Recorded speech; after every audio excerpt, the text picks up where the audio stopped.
श्रीमद् भगवद गीता पहला अध्याय। मुख्य तौर पर इस पहले अध्याय में अर्जुन की मानसिक स्थिति के बारे में वर्णन है। हालांकि दुर्योधन भी इस अध्याय में दोनों सेनाओं के योद्धाओं का वर्णन करते हैं गुरु द्रोणाचार्य से। धृतराष्ट्र का भी एक श्लोक है। भगवद गीता के शुरुआत भगवद गीता की धृतराष्ट्र के श्लोक से ही होती है। पहले अध्याय का नाम अर्जुन विषाद योग है,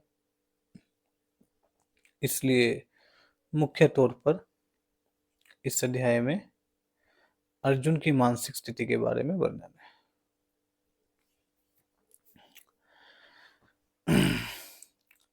अर्जुन जो युद्ध से घबराए हुए हैं, वैसे तो क्षत्रिय हैं, इतने युद्ध लड़ चुके हैं पहले, लेकिन अब उनका मन घबराया हुआ है। अब वो डर रहे हैं। उनके मन को मोह ने घेर लिया है। उनकी बुद्धि मोह के दलदल में फंस गई है। अर्जुन का ये हाल इसलिए हुआ है क्योंकि विपक्ष में जो योद्धा हैं वो केवल योद्धा नहीं बल्कि उसके परिवार के लोग हैं। उसके पितामह हैं, उसके गुरु हैं, उसके भाई हैं, उसके मामा हैं, उसके अन्य परिवारजन हैं। ये देखकर कि इनकी तो मृत्यु हो जाएगी, इनकी या खुद के पक्ष में भी जो योद्धा हैं उनमें से भी बहुतों की मृत्यु हो जाएगी इस युद्ध के पश्चात, ये देखकर अर्जुन का मन घबरा रहा है। अर्जुन ये जानते हैं कि क्षत्रिय कभी भी युद्ध को पीठ नहीं दिखाते। क्षत्रिय का धर्म है युद्ध करना, कर्तव्य है उनका युद्ध करना, और वो युद्ध अब उनके सामने आया खड़ा है और इससे बड़ा युद्ध तो वैसे भी नहीं हो सकता, तो वो पीठ नहीं दिखाएंगे।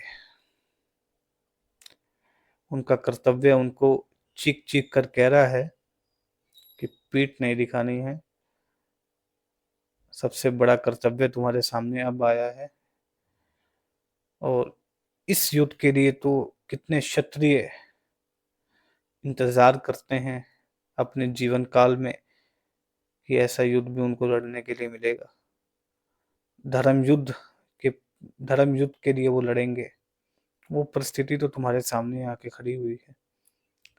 तुम धर्म युद्ध लड़ रहे हो, धर्म की रक्षा का भार तुम्हारे ऊपर है, तुम युद्ध करो।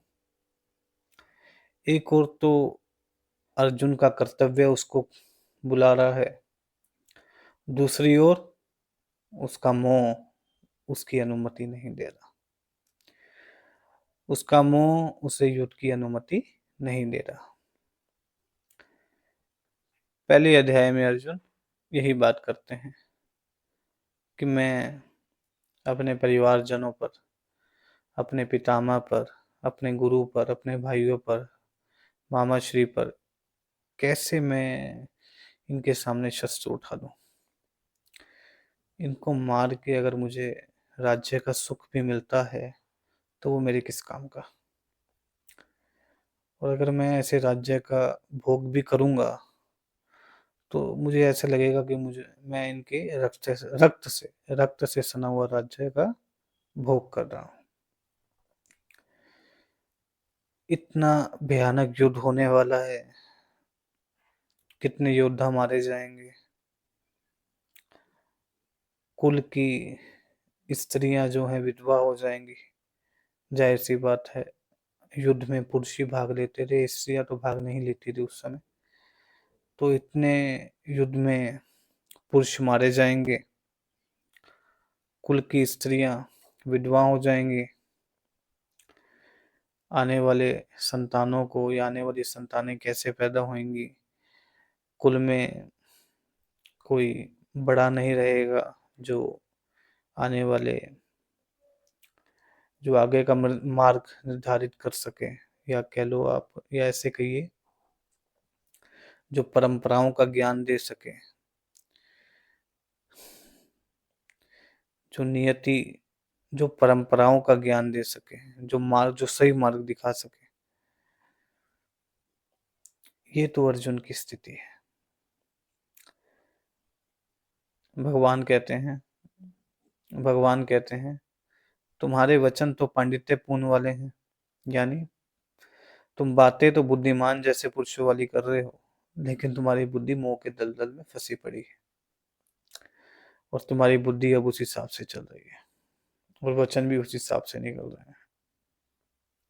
अर्जुन बोल रहे हैं कि जिनके सामने वो ये वचन बोल रहे हैं, वो सिर्फ एक रथ चालक नहीं है, आत्मज्ञानी पुरुष भी हैं। वो धर्म के आधार हैं, वो ज्ञान है, वो सत्य हैं। ये तो अर्जुन की स्थिति है। कभी कर्तव्य भारी पड़ रहा है, तो कभी मोह भारी पड़ रहा है। मोह में फंसे इंसान की स्थिति ऐसी ही होती है। कभी कुछ कहता है और कभी कुछ कहता है, लेकिन अंत में जीत मोह की होती है, और यही अर्जुन के साथ हुआ। अर्जुन निर्णय कर चुके थे कि अर्जुन ने निर्णय कर लिया कि मैं युद्ध नहीं करूंगा, और ये कह के वो रथ के पीछे की ओर धनुष त्याग कर बैठ गए, और भगवान को साफ स्पष्ट शब्दों में कह दिया कि मैं युद्ध नहीं करूंगा, मैं शस्त्र नहीं उठाऊंगा। धृतराष्ट्र के पुत्र मेरा वध कर दें, लेकिन मैं इनका वध नहीं करूंगा। ये नहीं जानते कि ये जो पाप करने के लिए आए हैं, लेकिन मैं वो पाप नहीं करूंगा। इनको मार के मैं पाप नहीं करना चाहता। इनको मार के अगर पूरी पृथ्वी का भी मेरे को राज्य मिलता है, मैं वो भी प्राप्त नहीं करूंगा, मैं वो भी छोड़ दूंगा। ये मेरा वध कर दे ज्यादा उचित है, लेकिन मैं इनका वध नहीं करूंगा। ये सब कहकर और निर्णय कर लिया अर्जुन ने कि मैं युद्ध नहीं करूंगा। धनुष त्याग कर पीछे की ओर रथ पर बैठ गए। ये अर्जुन की स्थिति है। ये हर मोह में फंसे इंसान की स्थिति है, और ये कोई छोटी स्थिति सामने नहीं आई। कोई भी आम इंसान अगर उसके जीवन में ऐसी स्थिति आती है, तो वो ऐसे ही करेगा। अर्जुन आत्मज्ञानी नहीं है। सैद्धांतिक तौर पर समाज ने उन्हें कर्तव्य तो बता दिया कि आपका कर्तव्य ये है, आप क्षत्रिय हो, आप क्षत्रिय कुल में जन्म लिया आपने, तो क्षत्रिय का धर्म होता है, कर्तव्य होता है कि वो युद्ध को पीठ नहीं दिखाते, युद्ध करते हैं, विपक्ष में कोई भी खड़ा हो वो इसकी परवाह नहीं करते। लेकिन ये कर्तव्य उन्हें बिना आत्मज्ञान के मिला है, यानी समाज के द्वारा मिला है। उन्हें आत्मज्ञान नहीं था। कर्तव्य क्षत्रिय धर्म जो उन्हें बताया जा रहा है, वो स्वधर्म के बिना मिला है, यानी स्वधर्म का ज्ञान नहीं है, आत्मज्ञान नहीं है। और बिना आधार के कर्तव्य हार जाता है और मोह जीत जाता है। अगर आधार हो आत्मज्ञान का, तो ही कर्तव्य की जीत हो सकती है मोह पर, अन्यथा मोह हावी हो जाएगा कर्तव्य पर, अगर आत्मज्ञान का अभाव है तो। और यही अर्जुन की स्थिति है। पहले तो द्वंद की स्थिति थी, कर्तव्य बार बार बुला रहा था, क्षत्रिय धर्म बार बार बुला रहा था। भगवान ने भी कितनी बार कहा, अर्जुन तुम क्षत्रिय हो, खड़े हो जाओ, युद्ध करो, ऐसे नपुंसकता मत दिखाओ, तुम एक श्रेष्ठ पुरुष हो, श्रेष्ठ पुरुष के ऐसे आचरण नहीं होते, खड़े हो जाओ, युद्ध करो, तुम्हारा क्षत्रिय धर्म है युद्ध करना। भगवान ने भी उन्हें कर्तव्य का बोध शुरुआत तौर पे भगवान ने उन्हें कर्तव्य का बोध करवाया। यानी क्षत्रिय धर्म का वो जानते थे, लेकिन भगवान ने फिर भी उन्हें बार-बार कहा कि तुम्हारा क्षत्रिय धर्म है, तुम खड़े हो जाओ, युद्ध करो, खड़े हो जाओ, युद्ध करो। तुम ऐसे मोह को प्राप्त मत हो, तुम ऐसी दुर्बलता को प्राप्त मत हो। ये मोह किसी काम का नहीं है, तुम्हें कहीं का नहीं छोड़ेगा, समाज में तो तुम्हारी थू-थू करवाएगा ही, यानी अपमान करवाएगा ही, और तुम्हें अपनी नज़र में भी अपमानित करेगा। इसलिए इसको प्राप्त मत हो।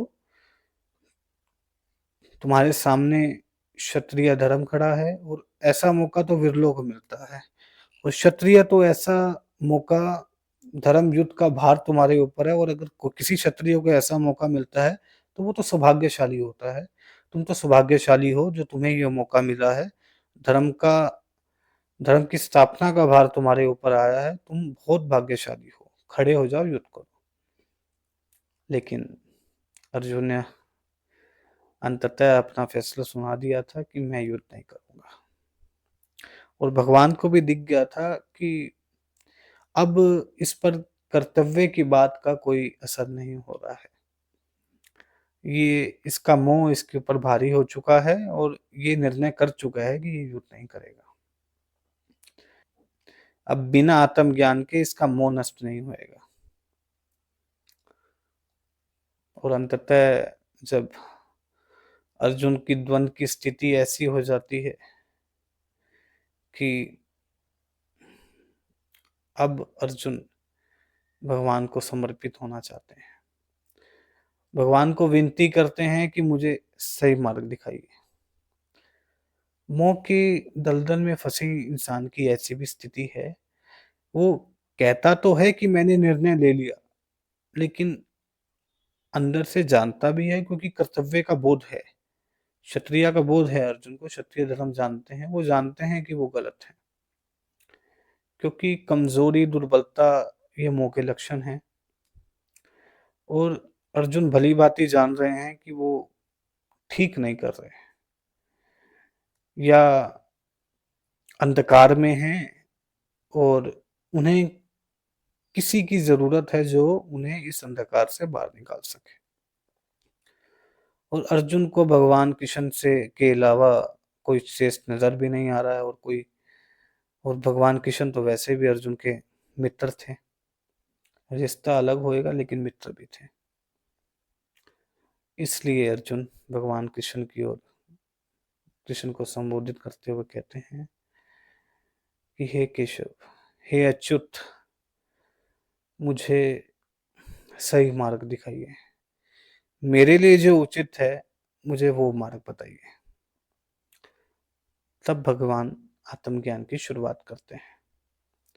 मुख्य तौर पर जो पहला अध्याय है वो अर्जुन की मानसिक स्थिति के बारे में वर्णन है। और आप गौर करिए, उस मानसिक स्थिति की वजह से अर्जुन दुख को भी प्राप्त हुए हैं, और उसी दुख की वजह से जो अशांति उनके मन में उत्पन्न हुई है, उसी दुख की वजह से ये आत्मज्ञान उनके जीवन में गंभीरता पूर्वक भी आया।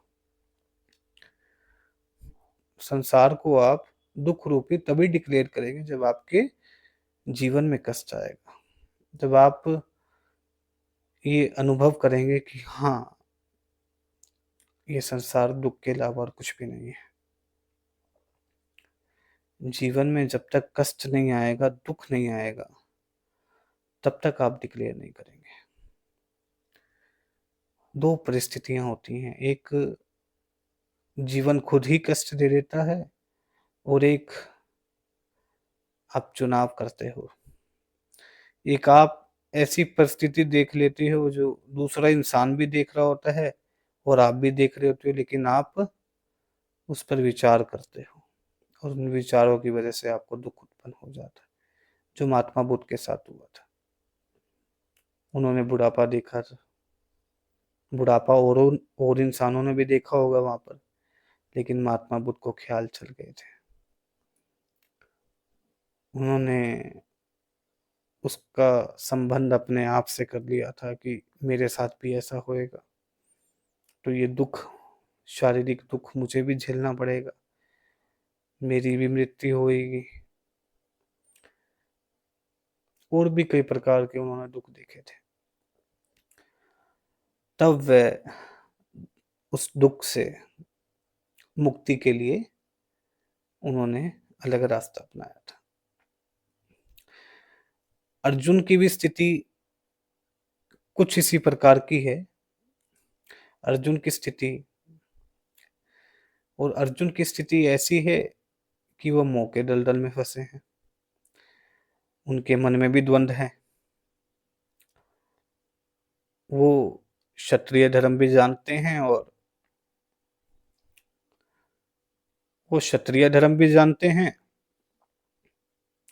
और युद्ध करना भी नहीं चाहते। वो अपने अपनों पर शस्त्र भी नहीं उठाना चाहते